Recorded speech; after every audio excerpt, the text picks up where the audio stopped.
দেরি করা যাওয়া না, তাড়াতাড়ি টাকাটা আনি ঈদ মার্কেট করা নাকি রে। তুই একটু হুকুর হুকুরগুড়ি করে যাওয়ানছিস সিদ্দিকের বাড়ি যাওয়ানছ, লাভের পর কিছু টাকা নেওয়া রাখবে, ঈদ সামনে মার্কেট করা রাখবে, টাকা পয়সা নাই, মাথাটা খুব নষ্ট আছে, কি করবো ক তাড়াতাড়ি ক। হে তাহলে কায় বুদ্ধি দিছে রে এই লাভের পর টাকা নিয়ে মার্কেট করা? কার মার্কেট করবো? তোলে মোড়ে মার্কেট করো, মোড়ে মার্কেট করার জন্য আমি লাভের পর টাকা নাং? মাইয়া ছাওয়া সংসারের কত কায় বাপ কত কি আছে। আরে পাগলা, এগুলা যদি আমি মার্কেট করি না দক না, মোর ঈদ যাবার নাই, জাহার নাম যাইবে।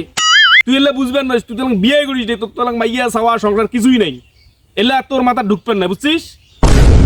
হে দাঁড়াও, কথা আছে। তুই এমন করে যে টাকা লাভের পর নিয়ে মার্কেট করবি, তারপর টাকা দিবি কি থেকে? আর এমন করে টাকা লাভের পর নিলে তুই ধ্বংস হয়ে যাবি, এভাবে তো চলতে পারবি না। আর তুই এতদিন কাজ করতে পারিস নাই, টাকা ক্যাশ ট্যাশ করতে পারিস নাই, এখন ঈদ আসতে সামনে, তো এখন তুই টাকা লাভের পর নিয়ে মার্কেট করবি মানে? এতদিন কি করছিস? এতদিন বাল ফেলাইছিস? তোকে নিয়ে তো আমার খুব টেনশন হয় রে, যে তুই কি হবে তোর। এত টেনশন হয়, তা টাকা দে, কিছু টাকা দে। আমি তোর টাকা দেবো কেন রে? তোর হাত পাও শোকে ঠিক আছে, তুই সুস্থ সবল লোক, কাজ ঠিক মতো করিস না, আর লাভের পর টাকা নেই, বুংবাং করিস। হ্যাঁ, আমি তোর টাকা দেবো কেন? মানে ভাল কথা কইলে অযুত থাকে না। এত জ্ঞান দেওয়ার দরকার নাই, তুই অনেক জ্ঞান দিলু, এখন কিছু টাকা দে আমাকে। আমি সিদ্দিকের বাড়ি আর যাবো না, তুই আমাকে 10,000 টাকা দে, ঈদের পরে 10,000 টাকা তোকে আমি দিয়ে দেবো।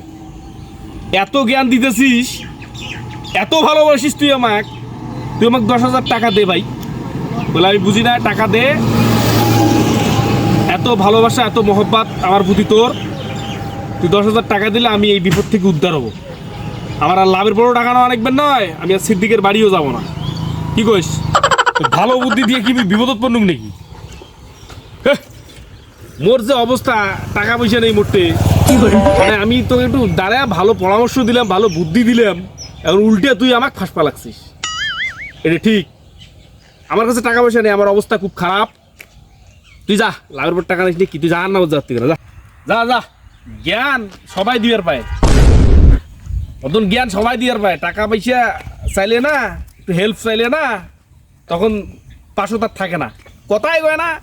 এলে মেলা দেখছো তুমি নিগেনু সিদ্দিকের বাড়ি।